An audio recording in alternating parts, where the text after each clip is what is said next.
Hey guys, I'm Morthadon and we are back for My Hero Academia episode 60. So I'm very excited for this one since we got left off on a big cliffhanger. And also, since I'm recording this for Patreon, for those of you who don't know, I have early access available on my Patreon. And since I'm just getting into the reactions, I have to record 2 this week so that way I can be, ahead to have an extra one posted on Patreon.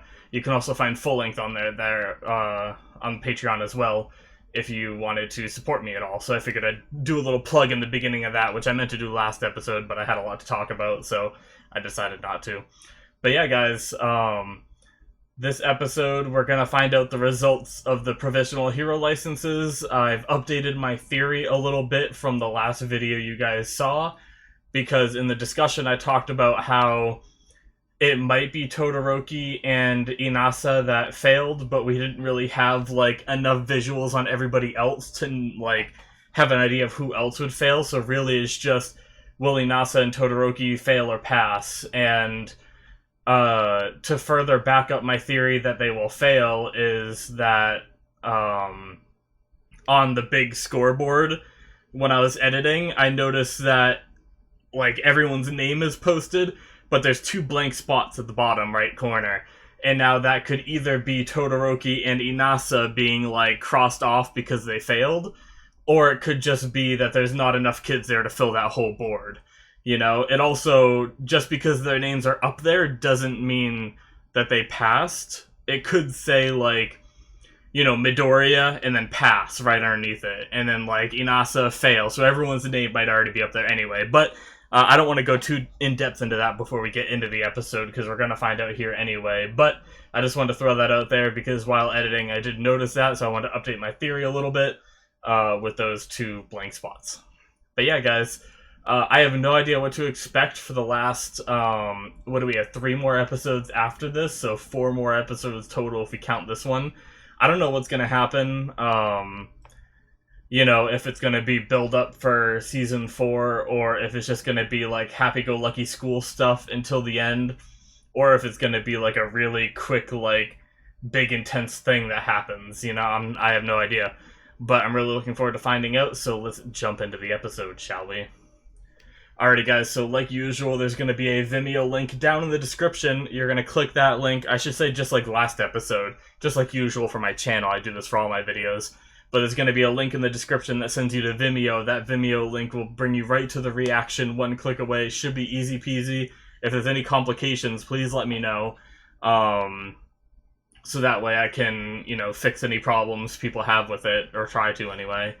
But yeah, guys, so go ahead and click that link right now. Alrighty, guys, so that is the end of episode 60. Oh, that was such a good episode, guys. Damn. So many little things to touch on, but I might end up talking about for quite a bit. So I guess let's start at the beginning, and we can talk about the provisional license, where pretty much everybody passed except for Bakugo, Todoroki, and Inasa. I believe everybody else passed, or maybe there were others that just weren't named characters, because there are a lot of people there that didn't pass, that also, but I don't know. But they are able to take I believe it was a 3-month class that has to be done on top of your usual studies, and then a test at the end, to end up getting their provisional licenses. And we obviously know all 3 of them are going to do it. Or you could choose to come back next year and do the whole provisional thing over again. But we know that our main characters are going to go ahead and do that. So, but it's really cool that Midoriya passed. We didn't get any kind of struggle stuff with Midoriya not passing. He also, once again, like typical Midoriya, wasn't the best of the best and wasn't the worst of the worst. He's just plain old Midoriya, nice and average, scoring a 71. I'm sure he wasn't the lowest, but he definitely wasn't the highest, because people like Momo got a 94 and stuff like that. I think it was a 94. So That's really cool that pretty much everybody passed, though, although that was kind of expected, considering how little they showed of them rescuing. It was only like a couple of characters we saw them like lose points or almost lose points, and then it just skipped all the rest of what they did. So, but yeah, regardless of that, that was very cool. And it's awesome that our Todoroki, Nasa, and Bakugo are able to make this up. I wonder how Bakugo will do, because he obviously struggles really hard on the compassion side of things when it comes to saving people. So I guess it depends on what this 3-month class is about. Is Bakugo going to be able to fake it till he makes it? But he's never been one to really do that, so hopefully, I guess he's just going to hope that these classes aren't going to involve too much, like, compassion, But, yeah. And then we moved on to... Did we move right into the whole...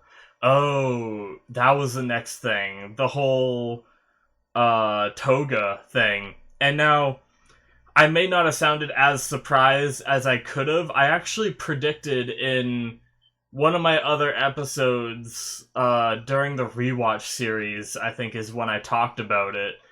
I predicted that, because I've had a long time to think about Toga since, because when I originally watched up until, was it 60, up until 58, I originally watched it while it was airing, and then I've watched reactions, I've watched, I've rewatched it as well, and then I did my rewatch series for YouTube as well. So I've gotten to go through it again and again and again, and I spent a lot of time thinking about what Toga's quirk could be. Why she needs to gather blood and not just drink it right away. Part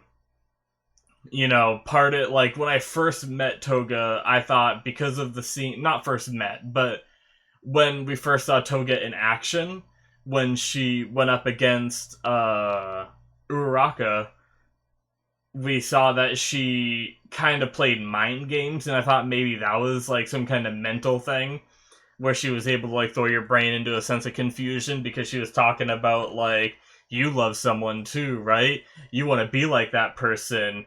You want to become that person, like that crazy talk that she did with Uraraka, and it looked like Uraraka's world was, like, warping and stuff, so I thought that could have been her quirk. But I then, like, after a while, I was like, but that really had nothing to do with her blood, because she didn't stab her after. So what's the big thing about the blood?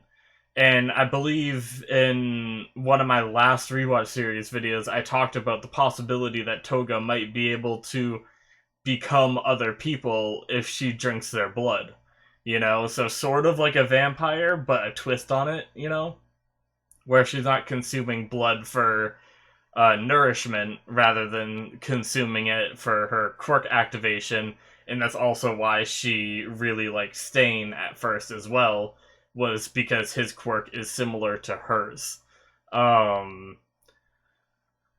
So after thinking about that, I was trying to think about, like, what could she do with consuming blood that she'd need different types, because we know during the episode, when they were getting attacked at the summer camp, she was supposed to get a bunch of different types,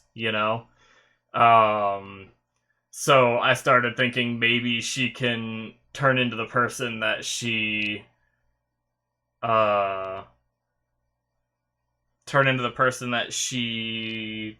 drinks the blood of. God, sorry about that. But I'm still concerned about her ability to hide her presence like she did. I don't know how she managed to do that, unless she had the help of another person's quirk. Or maybe that really is just a skill that you can develop. If you train hard enough, you can, like, hide in people's blind spots, and, like, essentially disappear. However she explained that, because we obviously know that Toga now was the one that was in there. And also, I think when I was rewatching the scene with, Toga, or Cammy, what we thought was Cammy fighting Midoriya, I was wondering why she was so obsessed, And when I came up with that theory about Toga being able to turn into people, I thought maybe Toga infiltrated the exam, and that's why she didn't care about the exam. She only cared about, what's it called? She only cared about meeting Midoriya on the field, you know? And then she wanted to be liked by Midoriya, that's why she turned into Uraraka. Granted, that was also probably the only other person's blood she had that we know, you know? She could also, I mean, she could have whoever amount of people's blood, but they're all part of people we don't know. And, you know, maybe there's, like, some sneaky stuff she could have done, but now she has Midoriya's blood, so regardless of all that, what is she planning on doing with Midoriya's blood? Now, the question I have is, I wonder what Cammy's quirk is now. What if Cammy's quirk is what lets her hide in your blind spots, and when Toga drinks your blood, she turns into you, but can also use a quirk? But that doesn't make sense, because when she was falling as Uraraka, she didn't use the gravity to save herself.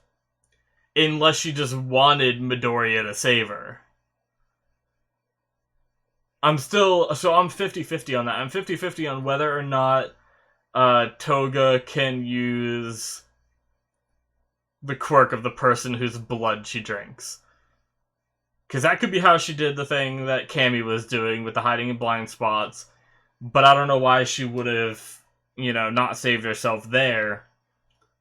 Unless it was planned. So really, I can only be 50-50 on that. We don't have any other cases that we know of her appearing like someone else and using a quirk, you know? So I guess we're just gonna have to go with that.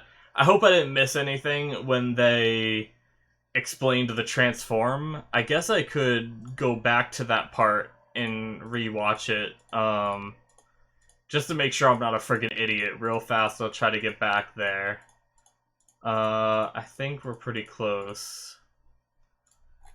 Yeah, let's see. Don't slack off on your regular check-ins, yada yada yada.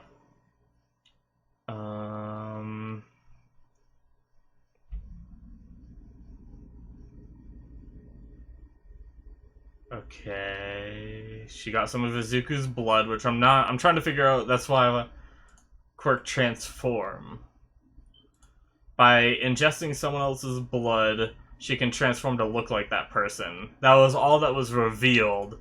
But I'm not gonna lie, I feel like there could be more to that, you know? Maybe he just didn't explain enough, but maybe not. Maybe because he didn't explain it there, we can assume that it's not like that. So I'm still 50-50. that didn't fix anything for me, so I'm not sure. But damn. Whew.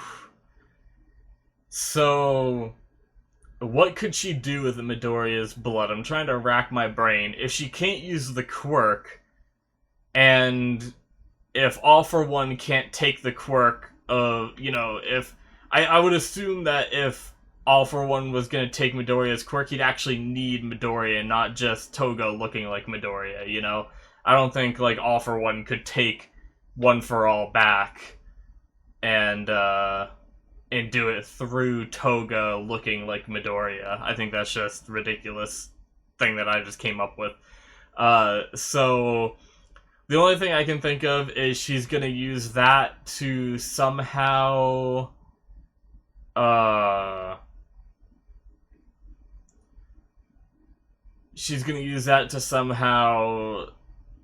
trick some other people, you know, obviously. She's gonna look like Midoriya, and, I mean, maybe do some bad stuff to ruin Midoriya's rep, you know? But in a world of quirks, you'd think that they'd be able to cross-reference, like, location and stuff, and be able to make sure that it was the actual person, because I'm sure she's not the only one that has a quirk that lets you look like other people, you know? I'm sure, you know, that's kind of like that's a pretty in at least in our world with superhero like comics and shows and stuff like that, there's usually always someone that can do that. So you'd think in a world of many, many quirks they'd be able to cross-reference that, but if they do a good enough job covering their tracks, maybe they could pin Midoriya as the leak. If they know the school is investigating who leaked the information about the class trip and everything, if she looked like Midoriya walked right into his dorm and planted some, evidence regarding that, maybe that could happen. But I just don't know if the school would believe that, I don't know how, we haven't really seen, like, the upper management of the school, like, how narrow-minded they are. Like, it seems, from what we've seen of, like, the teacher conferences and stuff, it seems like they're pretty open-minded, so I feel like they wouldn't blame Midoriya for something like that, and they'd figure it out fairly quick. But if they wanted to, like, heighten the drama of the show, they could have something like that, where Midoriya gets framed for something, everyone's starting to doubt Midoriya, and it starts ruining his reputation and all that. But yeah, I don't know what else they could really do with that other than trying to ruin Midoriya's reputation or get him kicked out of UA or, get his license taken away, something like that. Unless there's some kind of way they can physically harm him by looking like him, but I don't know. Anyways, that's all I really got for those theories. Maybe I'll come up with more and talk about it in future episodes as I, rewatch the episode and think about things. I was also trying to think of other times we may have seen Toga disguised as someone else. I was thinking all the way back to USJ when, like, Aizawa lost a lot of blood there. I was thinking, what if Toga was disguised as someone there and managed to gather some of it before they left? But I think everybody got captured except for so there's multiple problems here. Give me a second. I think everybody got captured except for Shigaraki and Kurogiri. That's his name. I think those two were the only ones that got away. And then the other problem was Toga wasn't a part of the League of Villains back then. So unless she was undercover even in the League of Villains, being like super, super sneaky, then I don't think that she was there at the time. So if we're talking after the Stain incident, the school, like I don't know when else we could have seen her being, like, pretending to be someone else that we might have known or noticed throughout the show. So, I don't know. That was just something I was also thinking about while I was discussing other theories. But yeah, so then we get to the All Might and All for One conversation where they discussed a lot of stuff. Mainly, I think the biggest points to come out of that are that, All for One kind of predicted all of this. He kind of figured that, I shouldn't say predicted. In a way, predicted. So I don't know if this was his plan all along, if his plan all along was to come out, get injured, get put away, All Might to lose his, power, stop being the number one hero, and all that. I don't know if he planned for all that, but I think he might have come up with this after he got captured, just sitting there, like, a lot of time to think, and he started thinking, like, okay, what would this world be like if All Might was taken down, and, we know Stain's influence in the world and all that, and so I'm wondering, I guess the biggest thing to take out of that was the conversation of him kind of knowing that society is going more towards, like, hero unity and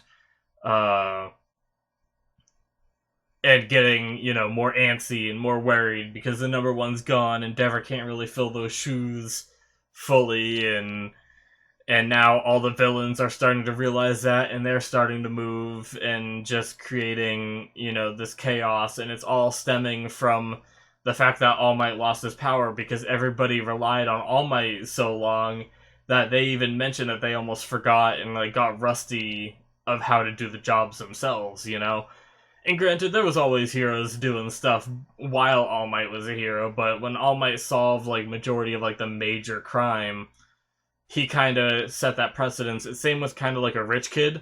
who grew up rich being given everything until they're like, say, 30 or something. And then if you cut them off, they're just like lost. If they never had to like work a day in their life and stuff, maybe some people can adjust, but I'm sure there's a lot of people that wouldn't be able to adjust to that kind of living, Same with people that suddenly win the lottery. They tend to blow all their money and kind of ruin themselves in a way. And that's kind of like, I talked about this in one of my rewatch series episodes where I was talking about how All Might he did good for a very long time, but what he left behind, what he left behind isn't ready to take up his mantle. Like, what he left behind is Midoriya, who has his power, but can't wield it fully yet, and now the world is left without a symbol of peace until the next symbol of peace is ready. And now this is just like a world of chaos, and depending on how this world changes, they might not even be willing to accept a new symbol of peace, even when Midoriya becomes strong enough to become like, we know in like the first and second series they said like, this is how I became the world's greatest hero. And yeah, he may become the world's greatest hero, but there might be a new outlook on it where it's not just like, oh, the symbol of peace will handle it. People might realize like, oh, well, the last time the symbol of peace got hurt beyond repair, we were screwed, so we need to be able to do some of the stuff ourselves as well. So it's a very interesting dynamic of how, depending on how you look at it, All Might has done good, but he also kind of created a society of, inadequacy in a way, and that has caused, his retirement to create way more waves than he probably would have anticipated. But basically, All for One was just pointing all that out to All Might, and All Might kind of fired back, which was pretty cool, saying like, your plan was to have Shigaraki kill me, and if it went really well, kill me and Midoriya, and possibly end the line of the quirk of One for All forever, and so that kind of logic, All Might managed to fire back and was just like, I won't let him kill me, I won't die, which is, I don't like when a character says that in a show, because that usually means they're gonna die. So that's worrisome. But at least we know that Midoriya probably won't die, because at least he won't die before he becomes the world's greatest hero. Or else the first two seasons were, teasing that for no reason. But without using meta thoughts in this, I guess that's like the biggest thing to pull out of this, is that everything seems to still be going according to plan for All for One, and I don't know if he's just being cocky and arrogant because he doesn't want to show his own insecurities in front of All Might, or if he really is exactly where he wants to be. Shigaraki has left the nest, he's past, his motivations and goals and everything he's built on to Shigaraki, and, All Might said, you're not getting out of here, and he's like, pretty much said something like, we'll see, or you think I can't? And so I'm like, and also, one thing we learned is that he's still able to use his quirk. I was thinking the stuff that he was wrapped up in, like, he had, like, these bands around his arms and his chest. I was thinking that was, like, kind of like a quirk repelling, like, substance or something that was able to stop the use of quirks. But it seems like they just have him where if he makes too much of a move or even thinks about making a move, they're able to detect his brainwaves and they're just gonna shoot him, with these, like, machine guns that are set up. But I feel like that is, like, very easily set up to fail. Because if he could fire off an EMP blast that was fast enough to go before the brainwaves, like, triggered or whatever, it just disabled all those cameras, then he could get out anytime. But, I don't know. I'm not sure if he is just staying in there because he wants to, or if he actually can't get out yet and he needs someone else to come save him. It's very, very interesting. But yeah. And then after that, oh, I also really, really, really loved the shot where it was the reflection, like it was looking through the glass from All Might's side, and you could see One for All, or All for One in there, and then you could see the reflection of All for One's, All Might's face on the glass, and you could see like where All for One's eyes were supposed to be. It was All Might's eyes, and that was like a really, really cool shot. I love like the parallel that it was displaying there. But